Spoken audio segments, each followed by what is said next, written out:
This tutorial will provide an overview of advanced search tools found in library databases. This lesson picks up after the Finding Articles tutorial. It includes how to make your search more precise using drop-down menus and subject headings. Most library databases default to the advanced search screen, showing a couple of search boxes and options to select a specific field. Use the drop-down menus to limit when you know specific parts of your citation or desired results. Here are a few examples. If your professor wants you to read a specific article, search for part of the article title in quotation marks. Choose Title from the drop-down menu. If you want to see if your professor has written any articles, search for the author's last name, first name. Choose the Author option from the drop-down menu. If your professor says, find any article from a specific journal,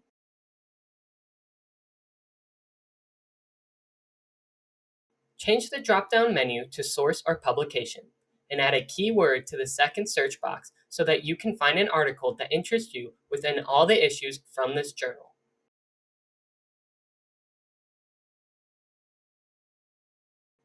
If you know that you need a research article, not a literature review or opinion piece, you can specifically look for words in the abstract. Remember to add at least one keyword for the topic that you are seeking too. Your focused search would look something like this.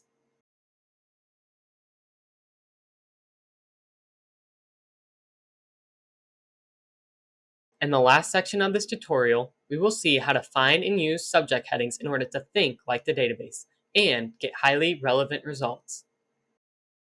Subject headings are especially important for words that may have multiple meanings, depending on the context. One drawback to using subject headings is that you will only get results from a few specific fields, while keyword searches look across many fields. There are two ways to find subject words. Both work, but each one appeals to different search styles. This method of searching uses trial and error to identify more precise search terms. If you are more spontaneous, just try searching for one or two words to describe the kind of article you want to read. Then, skim the titles, abstracts, and subject words to refine your vocabulary. Bullying is the official subject word, and I see several narrower options in the subject words of the first few results. For example, cyberbullying. I can do a new search and change the drop-down menu to use these terms. Or I can use the limit column on the left side of the page to narrow my results to articles with certain subject headings.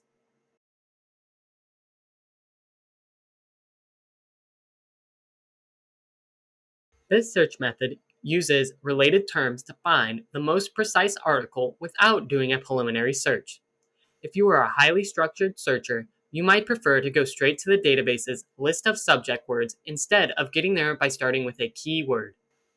To use this method, click on Subject Terms in the blue navigation bar at the top of an EBSCO database.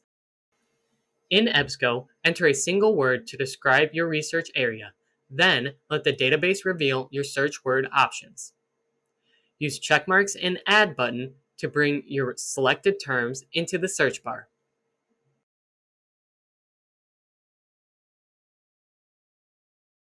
Thesaurus near the aqua bar in a ProQuest database. In ProQuest, click on the Stack Notes icon to see related, narrower, and used for terms. Then, make your selection and add them to the search, like we did in EBSCO. Finally, run your search.